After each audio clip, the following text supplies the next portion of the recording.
Her daughter disappeared in 1983. Then her dress was found behind a false wall in the school basement. The dust of 41 years, a thick, suffocating blanket woven from time and neglect, exploded outwards in a choked cough as the rotten oak cabinet, a relic of a forgotten era, was wrenched from the damp basement wall of Blackwood Elementary. Its hinges screamed a metallic protest, a dying shriek that echoed through the cavernous subterranean space, a space that had held its breath for decades waiting.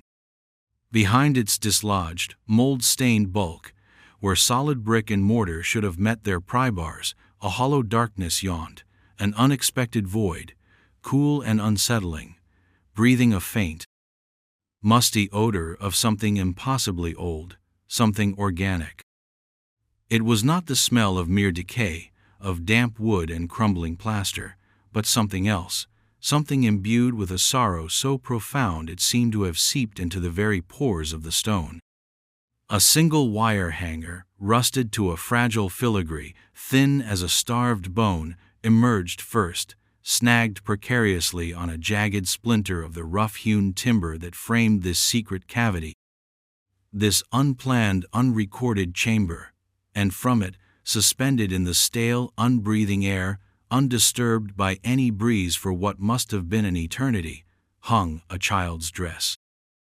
Pale blue, the color of a robin's egg on a spring morning, its tiny collar edged with delicate lace that had yellowed to the precise shade of old parchment, of brittle, treasured letters. It was the dress. The dress Eleanor had described 1,000 times, her voice cracking on the same syllables, her hands clenching into fists of remembered agony, the dress her only daughter, Lila, had worn on that bright, deceptively ordinary September morning in 1983, that Tuesday. The day the vibrant, sun-drenched world had simply, cruelly, inexplicably swallowed her 6-year-old daughter whole, leaving behind nothing but an empty swing swaying gently in the playground breeze, a half-eaten apple on a classroom desk, and a scream, a raw, primal sound, caught forever in Eleanor's throat, a stone she could neither dislodge nor digest. The fabric, impossibly, eerily preserved in the tomb-like stillness, seemed to hold a phantom shape, a ghostly contour of the small, trusting body it once contained, a silent, heartbreaking testament to a question that had festered for 4 agonizing decades, a wound that refused to scar over, remaining perpetually raw, perpetually weeping. For 41 years, Eleanor had lived in the shadow of that absence, her life a meticulously maintained shrine to a vanished memory, her days measured not in hours or milestones, but in the echoing silence where a child's laugh should have been, in the phantom weight of a small hand that no longer slipped into hers, in the stolen goodnight kisses that existed only in the cruel landscape of her dreams. Now in the dank, echoing underbelly of a school long since abandoned, a place already surrendering to the inexorable siege of time and nature, marked for demolition, for erasure, a tangible sliver of that lost day, that stolen life, had clawed its way back into the harsh, unforgiving light. It brought with it no immediate answers, no solace, only a fresh, brutal wave of the unknown, a resurgence of the grief she had learned to carry like a second skin. The workmen, 3 of them, men hardened by years of demolition, their faces etched with the grime of countless forgotten buildings, stood frozen, their sledgehammers and crowbars lowered, hanging limply from their calloused hands. The swirling dust motes, disturbed from their long slumber, danced manically in the single piercing beam of a heavy-duty flashlight, each particle a tiny star illuminating a sacred, terrible relic. One of them, the youngest, barely out of his teens, his face pale beneath a layer of brick dust, unconsciously crossed himself, a gesture of profound instinctive dread, stark and out of place against the grim backdrop of crumbling concrete, exposed pipes weeping rust-colored tears like solidified blood, and the pervasive chill that had nothing to do with the autumn air outside. The atmosphere in the confined space thickened, grew palpably heavy, saturated with the weight of unshed tears, of years stolen and unlived, of a small bright life extinguished too soon.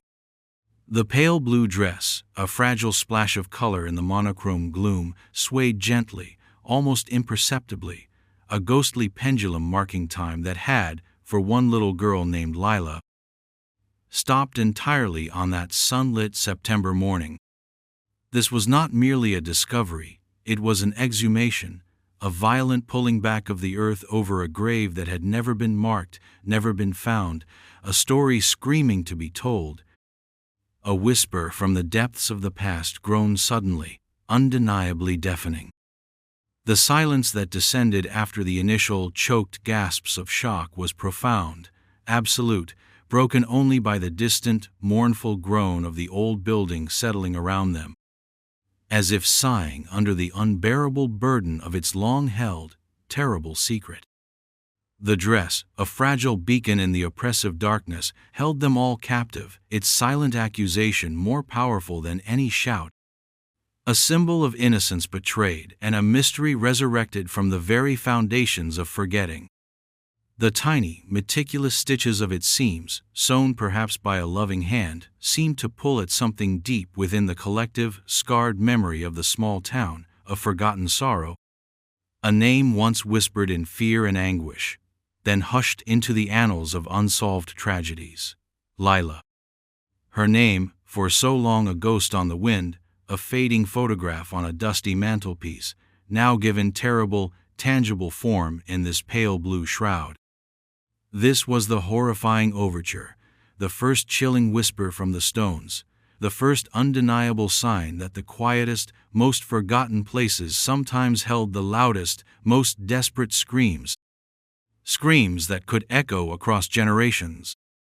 The past was no longer buried, no longer a fading ache.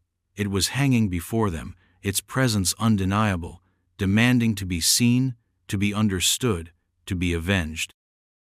This was the first tear in the fabric of forgetting, and through it, the darkness beckoned. Eleanor arrived within the hour, a lifetime etched into the fragile map of her face, each line a testament to the 41 years she had spent wandering in the desolate landscape of ambiguous loss.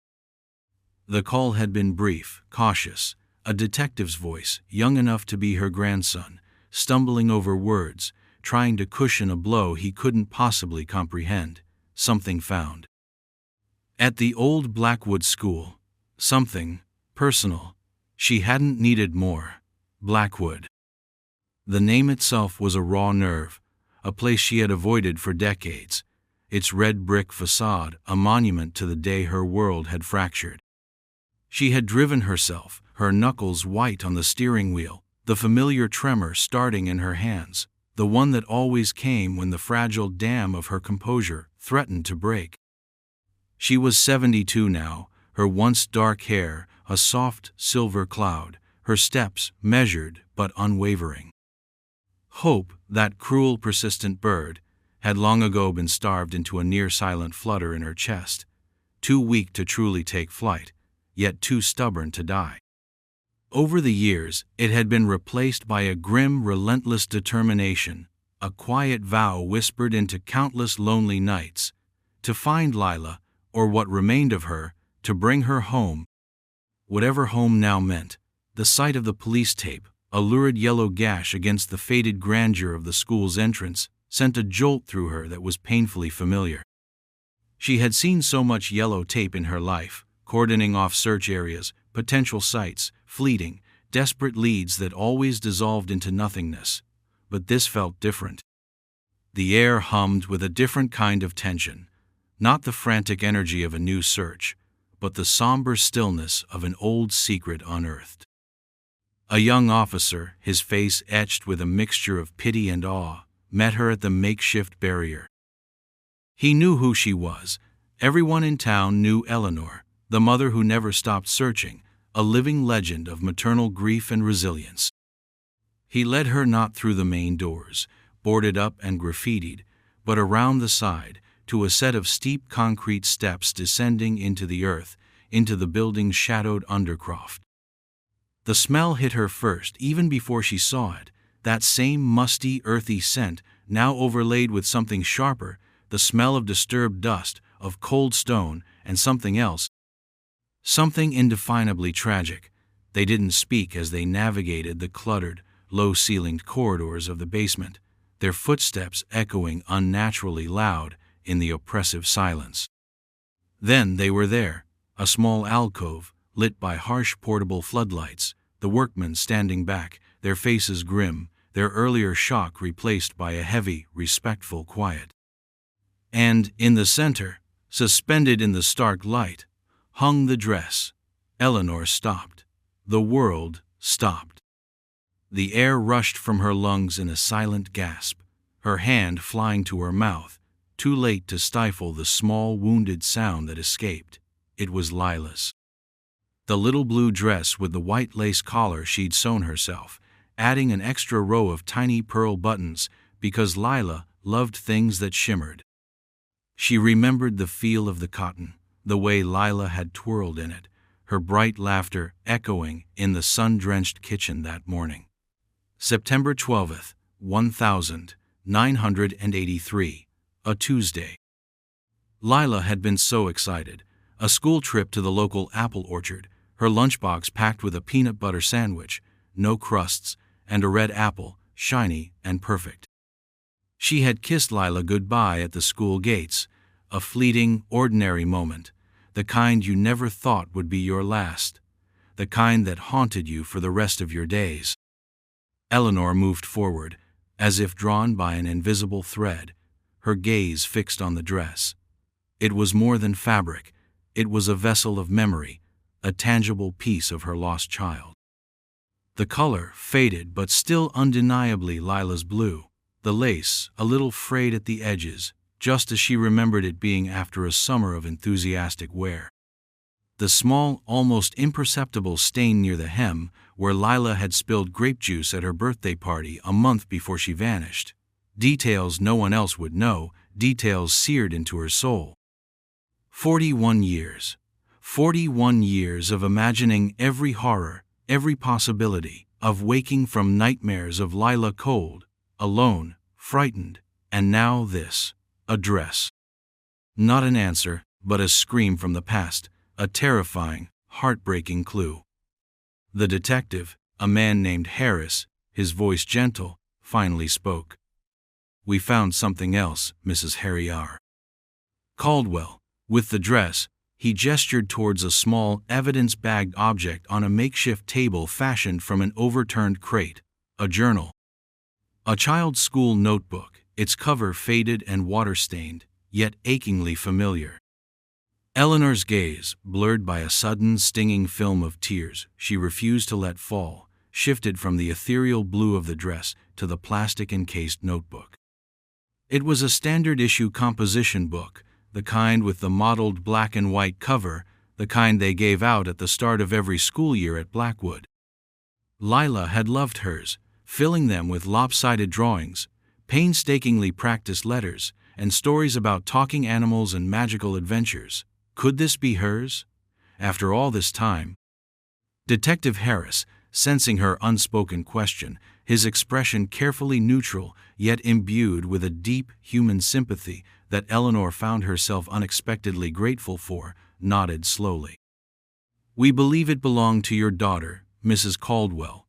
The name Lila C. is written on the inside cover, and the dates, they match. The dates. September 1983. The air in the cold, damp basement seemed to crackle, the silence stretching thin, taut as a bowstring. Eleanor felt a tremor run through her, a profound, bone-deep chill that had nothing to do with the subterranean temperature.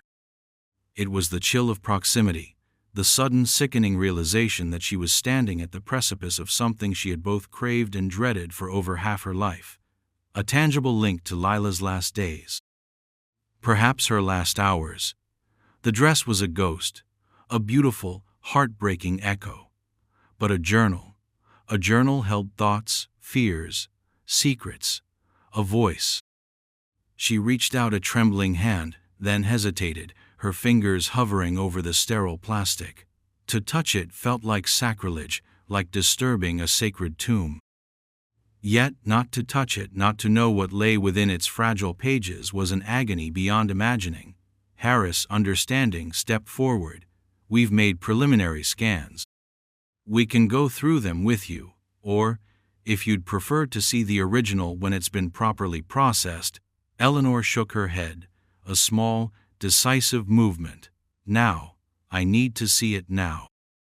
Her voice was a raw whisper, scraped from the depths of her parched throat. She had waited 41 years. She could not wait another minute, another hour. The thought of Lila's childish scrawl, her innocent observations, trapped within those pages, hidden away in this cold, dark place alongside her dress, was a torment. What had she written? What secrets had this silent, forgotten corner of the school held hostage for all these decades? The detective nodded again, a silent acknowledgement of a mother's desperate need. He carefully unsealed a larger evidence bag containing a sheaf of high-resolution printed copies, the pages stark white against the grim surroundings. He laid them out on the crate one by one, like tarot cards revealing a terrible fate.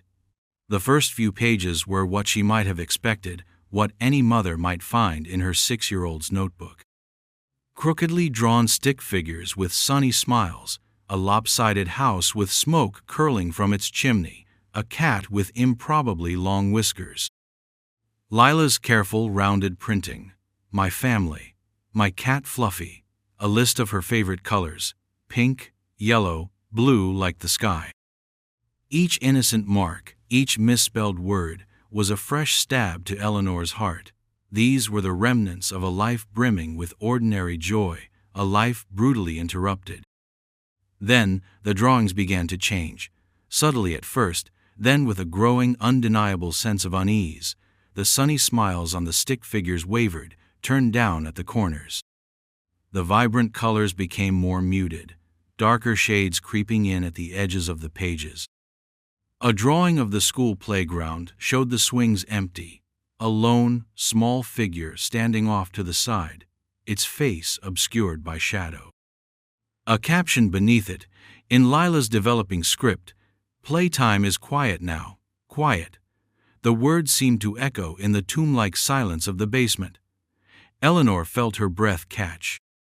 She remembered Lila becoming quieter in those last few weeks, more withdrawn. She had attributed it to starting first grade, to the newness of it all, the anxieties of a sensitive child. Had she missed something? Something vital? The thought was a fresh wave of guilt, sharp and piercing. She had replayed those final days, those final weeks, a million times in her mind, searching for a sign, a clue, a misstep. Had the answer been here all along, hidden in these childish scribbles? The later pages were filled with more unsettling imagery. Drawings of doors. Locked doors. Heavy, dark doors, with prominent keyholes. A small figure, unmistakably Lila, often depicted standing before these doors, looking small and lost. Sometimes, the figure was shown inside a room, a small box-like space with no windows, only a single bare light bulb hanging from the ceiling. The feeling of dread coalesced in Eleanor's chest, cold and heavy. These were not the fanciful imaginings of a child. These were imbued with a sense of confinement, of fear. The scrawled words, when they finally appeared amongst the increasingly disturbing drawings, were like ice pressed against Eleanor's skin. They were simple, childish, yet laden with a chilling prescience. "The quiet man has all the keys." The sentence was written beneath a drawing of a tall, shadowy figure, faceless, holding a large, oversized ring of keys.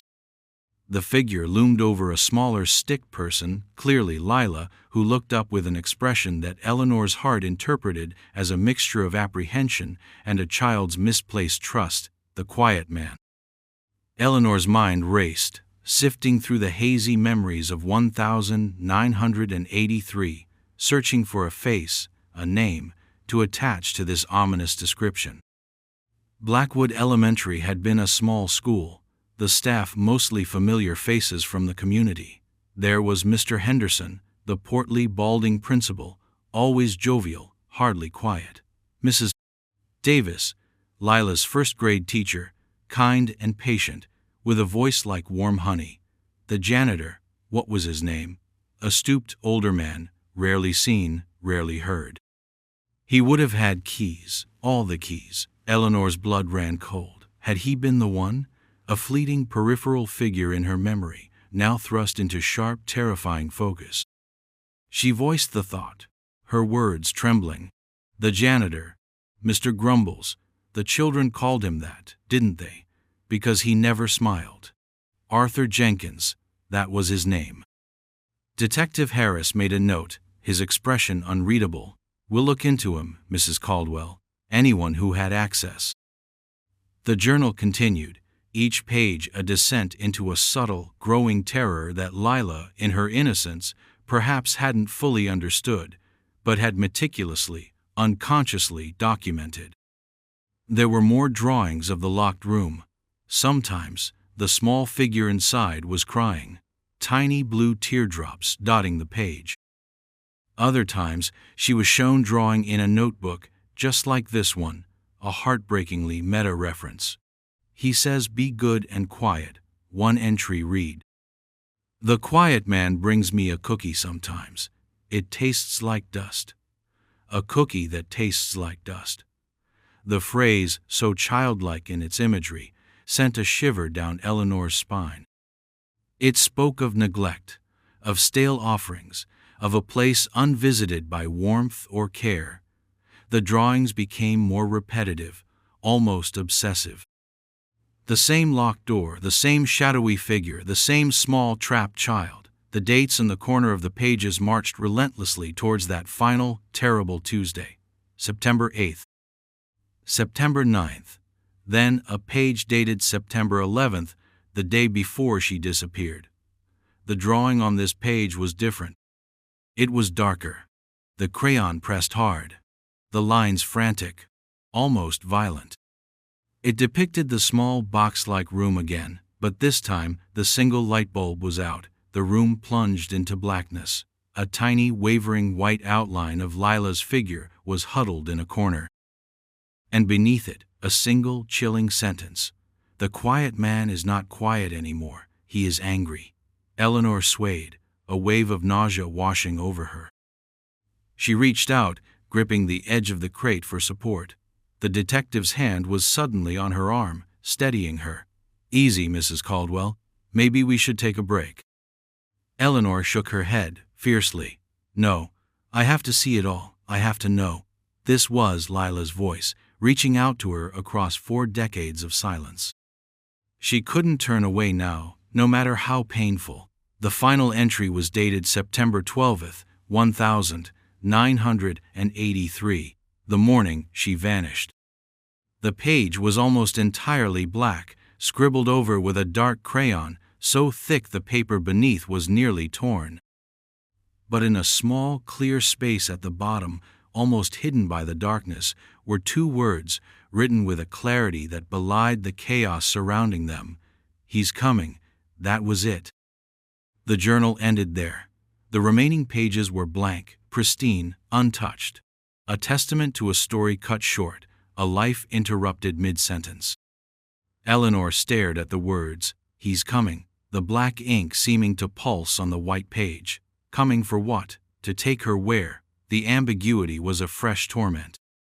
The silence in the basement pressed in, suffocating. The distant drip of water from a leaky pipe sounded like a countdown. The dress, still hanging, seemed to absorb the horror, its pale blue fabric, a stark contrast to the darkness that had just been unveiled.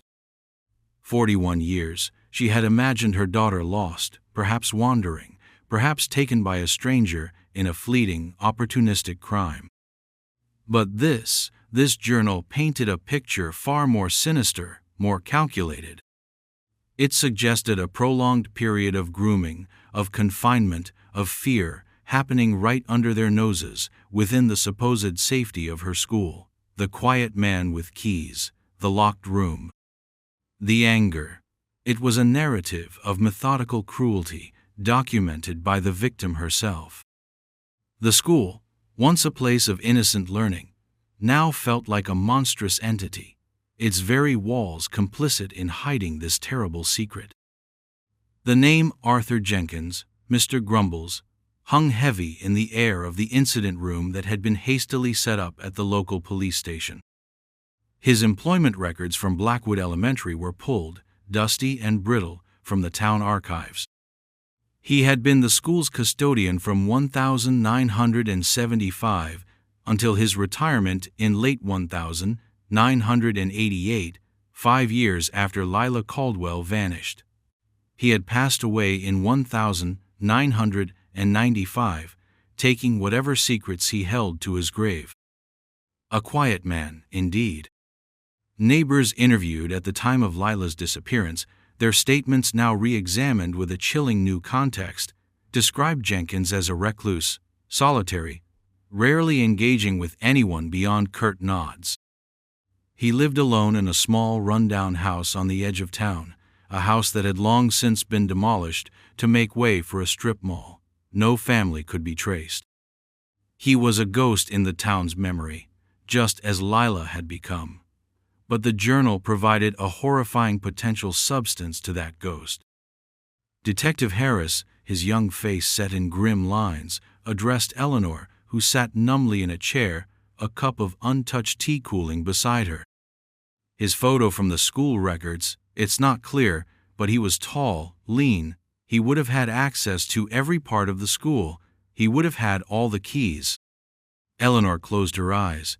The image from Lila's journal, the tall, shadowy figure with the oversized key ring, superimposing itself over the blurred, decades-old photograph of Arthur Jenkins, a janitor. Someone unremarkable, invisible, the perfect predator, hiding in plain sight, the kind of person a small child, taught to respect adults, might not immediately fear. The detail about the cookies tasting like dust now resonated with a sickening clarity. Perhaps kept in a dirty pocket, offered from a grimy hand in a place that was itself coated in the fine, gray powder of neglect. While one team of officers began the impossible task of trying to trace any surviving relatives or associates of Jenkins, another focused on the school itself. Blackwood Elementary was a labyrinth of additions and renovations, built in the early 1920s and expanded haphazardly over the decades. Original blueprints were scarce, often contradictory. The demolition crew, now working under police supervision, provided their more contemporary, though still incomplete, schematics used for planning the teardown.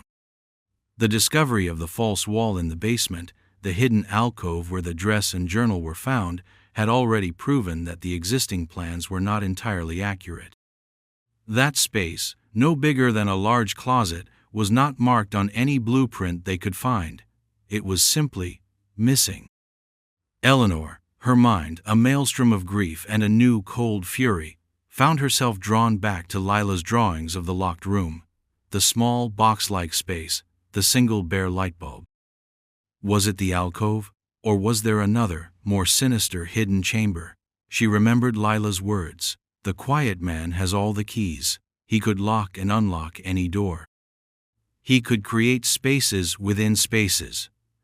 The police began a meticulous comparison of every available blueprint, overlaying them, searching for discrepancies, for unaccounted-for square footage. It was a painstaking process, like assembling a complex, three-dimensional puzzle with half the pieces missing. Days turned into a week. The media had caught wind of the discovery, the town buzzing with a mixture of horror and a morbid, reignited curiosity. Eleanor remained secluded, shielded by the police, the journal's contents a secret held close, too raw, too terrible for public consumption yet. She spent her hours staring at the photocopied pages of Lila's drawings, searching for clues she might have missed, for some detail that could unlock the final piece of this horrifying puzzle. The repetition of the locked room, the way Lila always drew the door with a very specific, oversized, old-fashioned keyhole. One of the younger detectives, a tech-savvy officer named Chen, suggested using architectural software to create a composite model of the school, layering all known plans and then trying to identify voids, inconsistencies. It was a long shot, but at this point, every avenue had to be explored. The basement was re-examined, inch by inch. Walls were tapped, sounding for hollows. Ground-penetrating radar was even brought in, a silent technological probe into the school's hidden depths. The alcove where the dress was found seemed, for now, to be the only such anomaly in that section. But Lila's drawings, particularly the one where the light bulb was out, the room plunged into darkness.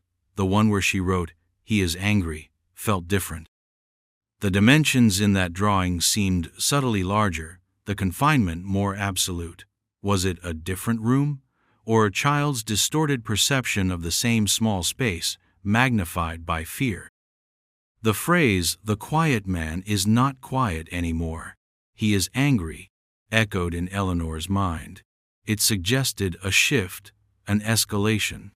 What had Lila done, or seen, or said, to make the quiet man angry? And what had been the consequence of that anger? The breakthrough, when it came, was not from a sophisticated radar scan or a sudden confession from a long-lost associate of Arthur Jenkins, but from the meticulous, almost obsessive work of Detective Chen and his layered digital model of Blackwood Elementary. He had spent days painstakingly aligning faded, hand-drawn schematics from the 1920s with slightly more modern, but still frustratingly vague, plans from a 1950s renovation and the most recent, incomplete demolition surveys.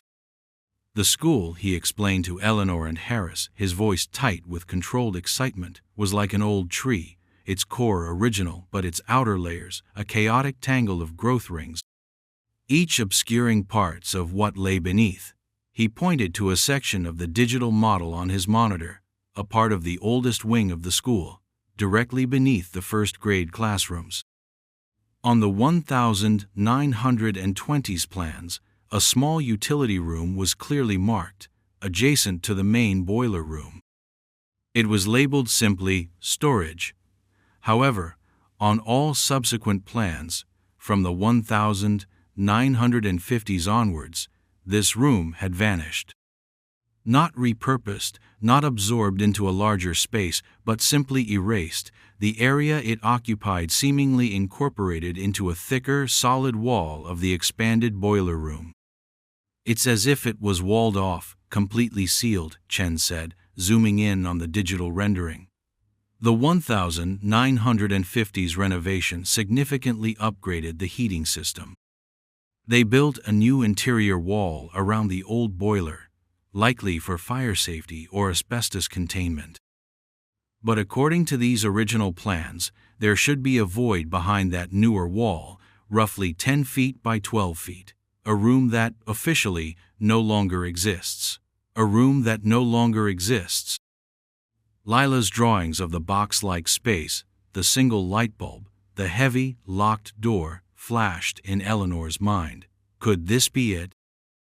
A forgotten, sealed chamber, accessible only to someone who knew of its original existence, someone with the keys to an old, disused access point, perhaps even someone who had a hand in sealing it.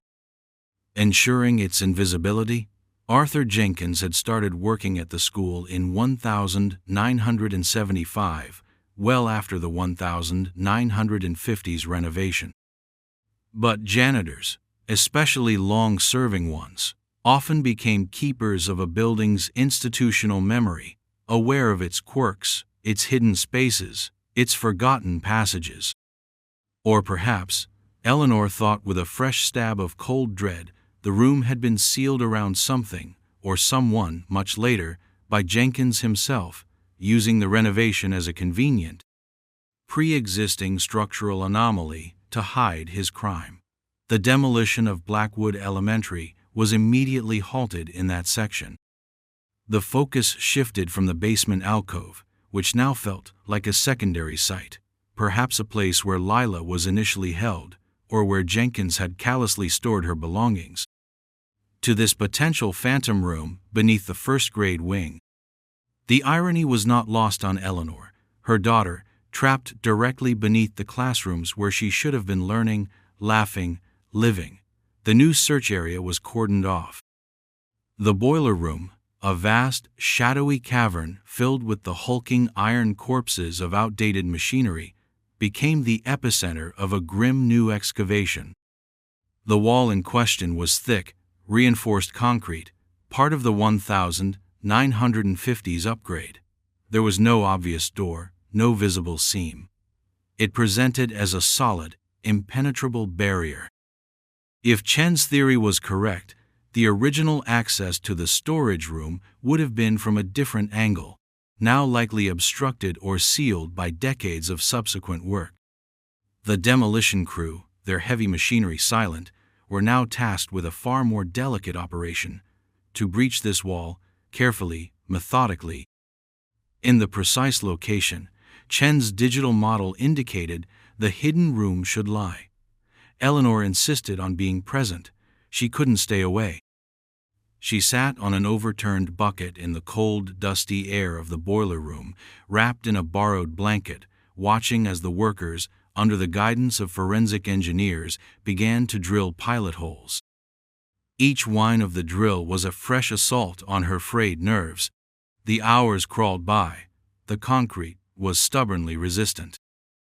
Dust filled the air, acrid and choking, despite the industrial fans attempting to ventilate the space. There was a grim, almost funereal atmosphere, the workers silent and focused, the police officers watchful, their faces taut. Every so often, a drill bit would break, or a section of concrete would crumble away, revealing nothing but more concrete. Doubt began to creep in, a cold, unwelcome companion to Eleanor's fragile, desperate hope. What if Chen was wrong? What if it was just a misinterpretation of old, inaccurate plans? What if this was another dead end, another false dawn in her 41-year nightmare? Then, one of the drill bits, after penetrating nearly 2 feet of solid material, suddenly plunged forward, meeting no resistance. A collective intake of breath. The worker operating the drill looked up, his eyes wide. "There's a void," he said, his voice hoarse. "It's hollow back there." The air in the boiler room grew thick, with an almost unbearable tension, a palpable miasma of dread and morbid anticipation. The discovery of the void behind the concrete wall sent a ripple of grim confirmation through the assembled team. Detective Chen's digital reconstruction, born from meticulous analysis of faded lines on brittle paper, was proving terrifyingly accurate. The phantom room was real. Now, the task shifted from cautious probing to controlled demolition. The pilot hole became the epicenter of their efforts. Using specialized concrete saws, the workers began to meticulously cut a rectangular section around it, the diamond-tipped blades screaming in protest as they bit into the dense, aged material, filling the air with a fine gray powder that coated everything, settling like a macabre shroud. Eleanor watched, her heart hammering against her ribs, a frantic drumbeat against the relentless shriek of the saws. Each vibration seemed to travel through the cold concrete floor, up through her body, a physical manifestation of the anxiety that had been her constant companion for more than 4 decades. She clutched the photocopied pages of Lila's journal, her knuckles white, the childish drawings of the locked room burned into her vision, the single bare light bulb, the small huddled figure. "He's coming." The words were a silent scream in her mind. Was this it? Was she about to witness the unsealing of her daughter's tomb? The smell of cut concrete mingled with the ever-present damp metallic scent of the boiler room, creating a uniquely grim perfume. Time seemed to warp, stretching and compressing. Minutes felt like hours, yet the progress, measured in inches of severed concrete, felt agonizingly slow. Finally, after what seemed an eternity, the final cut was made. The large rectangular section of wall, weighing several hundred pounds, stood precariously in place, outlined by the deep grooves of the saw. A hush fell over the boiler room, broken only by the heavy breathing of the workers and the distant, mournful drip of water. Two men, wearing heavy gloves and respirators, carefully attached lifting straps to the concrete slab. A portable winch was brought into position. Slowly, agonizingly, the slab was winched outwards, scraping against the surrounding concrete with a sound that set Eleanor's teeth on edge. As it moved, a sliver of darkness appeared. Then a wider gap. And then, with a final groan of tortured material, the slab was pulled clear, revealing a roughly cut opening into a pitch-black space beyond. A collective gasp, quickly stifled. The air that wafted out from the newly opened void was cold, stagnant, and carried a faint, indescribably foul odor. Not the smell of simple decay, but something else, something heavy with the passage of time and unspeakable sorrow. It was the smell of a place that had been sealed away from the world for a very, very long time. A place that had held a terrible secret. Powerful flashlights were immediately directed into the opening. Their beams cut through the absolute darkness, illuminating a small, cramped space, no more than 10 feet by 12, just as Chen had predicted. The walls were rough brick, coated in a thick layer of dust and cobwebs that hung like grotesque gray tapestries. In the center of the ceiling, a single electrical conduit dangled, ending in a rusted, empty light socket. Lila's bare light bulb, long since gone or shattered. And there, on the dusty floor, in the far corner, partially obscured by shadows, was a small, huddled shape. Eleanor's breath hitched. Her vision tunneled. It couldn't be. Not after all this time. Not like this. Detective Harris put a steadying hand on her shoulder, his voice low and urgent. "Mrs. Caldwell, perhaps you should wait outside." But Eleanor shook her head, her gaze locked on that shadowed corner. She had to see, she had to know. She had come this far. Forensic officers, clad in full protective suits, were the first to enter, their movements cautious, methodical. They illuminated the space with portable work lights, casting harsh, analytical shadows. The small, huddled shape in the corner was a pile of rags? No. As the light grew stronger, details began to emerge. A small, tattered blanket, the kind used in schools for nap time. Beneath it, something else, something small, something fragile. One of the forensic officers knelt, his movements infinitely gentle. He slowly, carefully, lifted a corner of the blanket. Silence. A profound, terrible silence that seemed to suck all the air from the boiler room. Then the officer looked back towards Harris, his face obscured by his mask, but his posture, the slight, almost imperceptible shake of his head, spoke volumes. Harris's grip on Eleanor's shoulder tightened. He didn't need to say the words. Eleanor knew. In that sealed, forgotten room, beneath the tattered blanket, lay the answer to 41 years of prayer and torment. The tiny, fragile, skeletal remains of a child. Lila. The world tilted, colors blurring at the edges of Eleanor's vision, the roaring in her ears drowning out the hushed, somber tones of the forensic team as they worked within the newly opened chamber of horrors. It was a soundless vortex, pulling her down into an abyss of grief so profound it threatened to extinguish the last vestiges of her strength. Lila, her Lila, reduced to this. A fragile collection of bones, nestled beneath a faded naptime blanket, in a cold, dark, secret room, hidden for 4 decades beneath the very floors where she should have been safe. Where she should have been learning and growing. The quiet man with keys, Arthur Jenkins, his shadowy figure, once a vague peripheral memory, now solidified into a monster of unimaginable cruelty. He hadn't just taken Lila, he had entombed her, erased her, leaving her to become dust in the darkness, while life, oblivious and unheeding, continued on the floors above. The irony was a searing poker to Eleanor's soul. The dress, found in that other hidden space, had been a horrifying prelude, a preparation for this ultimate, devastating confirmation. The journal, Lila's innocent, terrified voice reaching out from the past, had been her guide, her tiny hand leading them finally to this terrible place. Detective Harris was speaking to her, his voice a low murmur, trying to penetrate the fog of her shock. "Mrs. Caldwell, Eleanor, we need to. There are procedures." But she couldn't process his words. All she could see was that small, still form, illuminated by the harsh, sterile lights of the forensic team, her baby. Her bright, vibrant, 6-year-old girl, who loved pink and yellow and blue like the sky, who drew lopsided houses with curly smoke, who believed in magic and talking animals.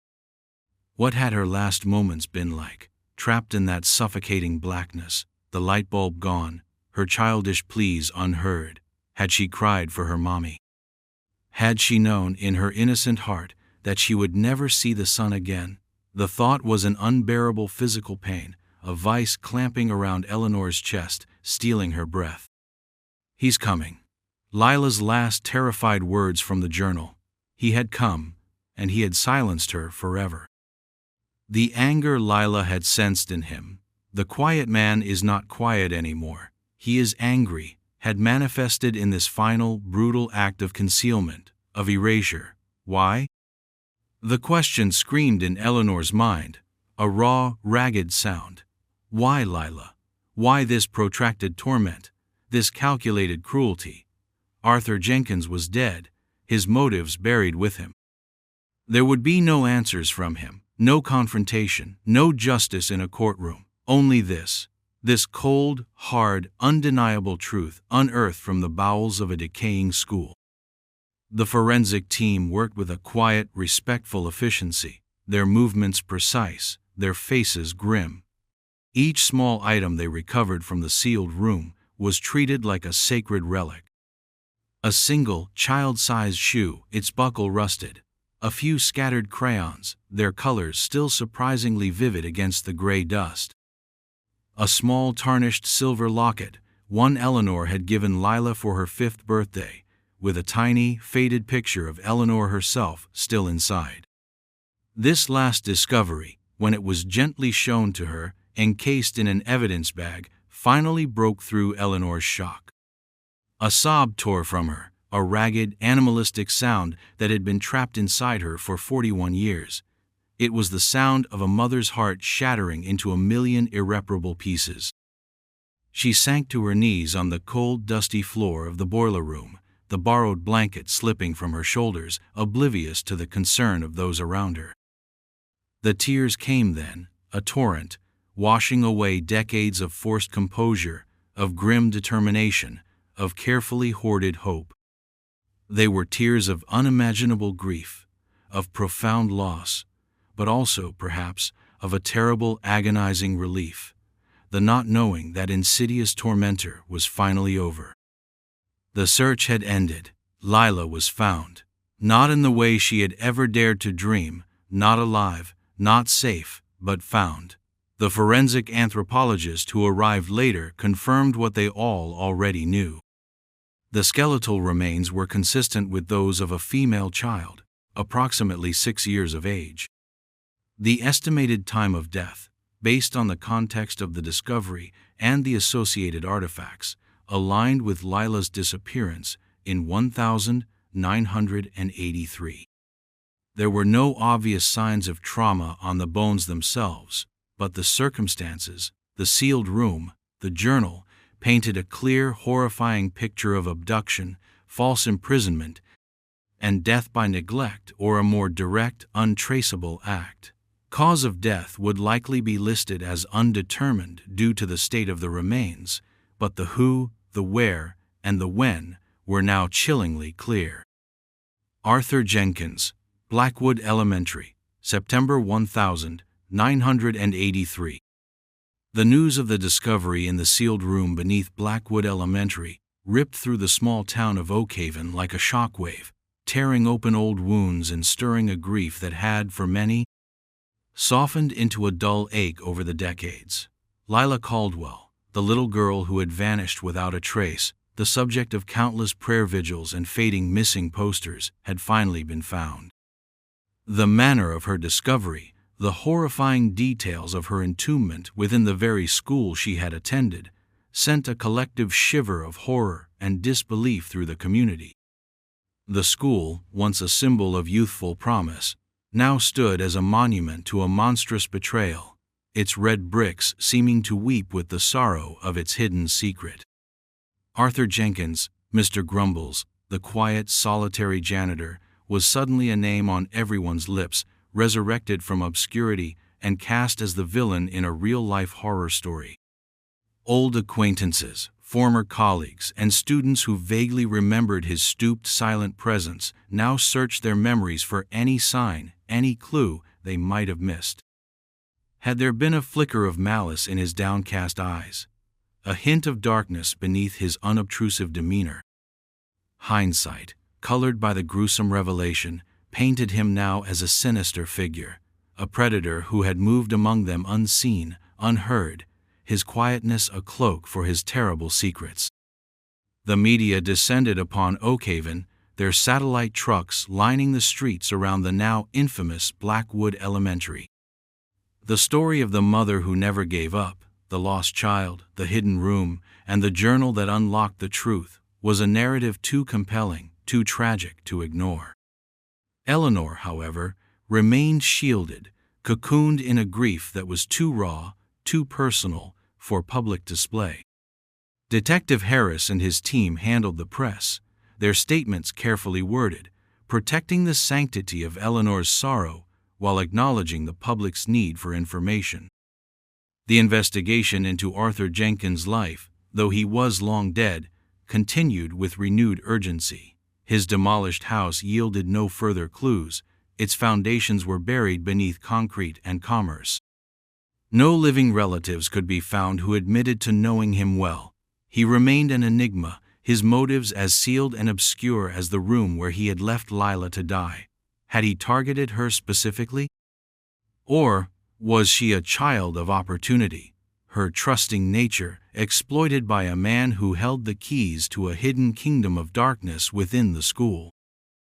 The journal suggested a period of grooming, of gradual confinement, the cookies tasting like dust, a chilling metaphor for his tainted offerings. The alcove where the dress and journal were first found was now reevaluated. It seemed likely it had been a temporary holding place, or perhaps a place where Jenkins stored Lila's belongings after moving her to the more permanent, more secure tomb beneath the first-grade wing. Why the dress? Why keep it, and the journal, so carefully? Was it a trophy, a remnant of guilt, or simply an oversight in his cruel calculus? These were questions that would likely never be answered, adding another layer of unresolved pain to the tragedy. For Eleanor, the days that followed were a blur of official procedures and private anguish. There were formal identifications, statements to be given, and the agonizing process of planning a funeral for a daughter she had lost 4 decades prior. The town, in its shock, rallied around her in a way it hadn't been able to do when Lila was merely missing. Now there was a focus for their grief, a tangible reality to mourn. Flowers and teddy bears piled up outside the gates of Blackwood Elementary, a makeshift shrine to the little girl who had finally been brought home. The dress, Lila's pale blue dress with the lace collar, and the journal, her childish hand documenting her own terrifying ordeal, were eventually returned to Eleanor. They were no longer just objects, they were sacred relics, the last tangible pieces of her daughter's interrupted life. The revelation of the hidden room and Lila's fate had a profound and unsettling effect on the community's collective psyche. The school, a place of presumed safety, had harbored a monster and a tomb. How many other quiet men walked among them? How many other hidden spaces held unspeakable secrets? The trust in familiar institutions, in the unremarkable faces they saw every day, was fractured. The discovery was a brutal reminder of the darkness that can exist beneath the most ordinary of surfaces. The demolition of Blackwood Elementary, once a routine project, was now imbued with a somber significance. It was not just the tearing down of an old building, but the exorcism of a haunted place, an attempt to erase the stain of Arthur Jenkins' crimes. Yet, everyone knew that some stains could never truly be washed away. The funeral was held on a crisp autumn morning, 41 years, 1 month, and 3 days after Lila Caldwell had skipped off to Blackwood Elementary for the last time. The sky was a brilliant, cloudless blue, the kind of blue Lila had loved, the kind she had tried to capture in her drawings with her brightest crayon. The small white coffin, adorned with a simple spray of pink roses and baby's breath, rested before the altar of Oakhaven's oldest church, the same church where Lila had been christened. The townsfolk filled the pews, their faces a mixture of sorrow and a quiet shared shame for the secret their community had unknowingly harbored for so long. Eleanor sat in the front row, a fragile, silver-haired woman, her grief a palpable presence beside her. She did not weep openly, not anymore. Her tears had been spent in the cold, dusty confines of the boiler room and in the lonely, echoing silence of her home in the days that followed. Now, there was a strange, hollow peace, the peace of a battle finally over, even if the victory was Pyrrhic. She clutched a small, worn wooden music box in her lap, one Lila had adored, its tiny ballerina long since broken. After the service, a small procession made its way to the Oakhaven Cemetery, to a plot Eleanor had purchased decades ago, always hoping, yet always dreading, it would one day be needed. Lila was laid to rest beneath a young oak tree, its leaves just beginning to turn gold and crimson. There was no epitaph yet carved into the simple headstone, just Lila's name and the dates that bracketed her short, stolen life. 1977, 1983. What could words possibly say to encompass the enormity of her loss, the horror of her end? Later that week, after the reporters had finally departed and the well-meaning visitors had thinned, Eleanor found herself back at the site of Blackwood Elementary. The demolition was nearly complete. The main structure was gone, reduced to rubble and twisted metal. Only a skeletal frame of the oldest wing remained, including the section above the now infamous boiler room and its sealed chamber. The phantom room itself had been meticulously documented, then filled in, entombed once more, this time by concrete and official record, its terrible secret now known to the world. Eleanor stood at the perimeter fence, the scent of pulverized brick and damp earth filling her nostrils. She held Lila's pale blue dress, carefully folded, in a protective garment bag. Beside it, in another bag, was the journal. She wouldn't bury these with Lila. They were too much a part of Lila's story, her voice. They were hers to keep, to protect. She thought of Arthur Jenkins, the quiet man, his face still a blur in her memory, his motives forever obscure. There would be no justice meted out by a court of law, no satisfaction of seeing him pay for his crimes.